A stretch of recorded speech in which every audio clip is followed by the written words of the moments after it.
similar to you, and they can leverage that in presenting the material specifically customized. We have a couple of people lined up, and so this is a memory exercise for me. Yesterday we had a teacher town hall, and I was standing there, and I took questions from amazing teachers. I'm going to guess if I can remember your name.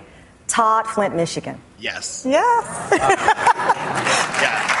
That's history, the years of video games. I teach kindergarten through 12th grade technology at the International Academy of Flint, and I've been part of interactive gaming, edutainment, everything since Super Mario Brothers. Yeah. And I really see it working. I do a lot of things as far as in my classroom, we don't have chapters, we have levels. I take a lot of things, why fight it? You know, it's like they already love it. I'm adapting my teaching strategies to incorporate the reasons why they love video games, you know, how they get to be that player, that avatar, create, you know, themselves, and how they're competition with each other, but they're also cooperating. And, you know, how did you beat that level? And they're helping each other.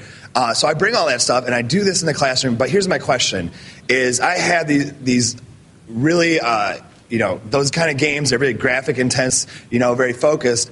My problem is with state-dependent learning. When I try to transfer that knowledge onto a test that is paper, you know, little Todd, he does it, he knows it when we're playing the game, but then when I get that piece of paper, somehow he can't do the fractions. I'm like trying to tell him. That's like, a great observation. It's the same thing. You just did that. Well, but this isn't fun. And I struggle because I'm not going to stop teaching. It works great. I feel like they're learning it, but I have to prove that on an assessment that he knows how to do fractions. I need some like a question is how do we transfer that? Or how do you transfer that? Yeah, I fully realize that. In fact, every time we design the games, the actual measure of the improvement is what I call transfer. Namely, how can this transfer onto real problems? Some of them are actually written tests, but more importantly, how does it transfer to life? And the way that we actually do this is by allowing children to actually have pre and post tests, and then designing the game in such a way that the transition to reality is direct. So namely, the game is not designed well unless it transfers really well onto the gauge. And so depends on, many games do not do that.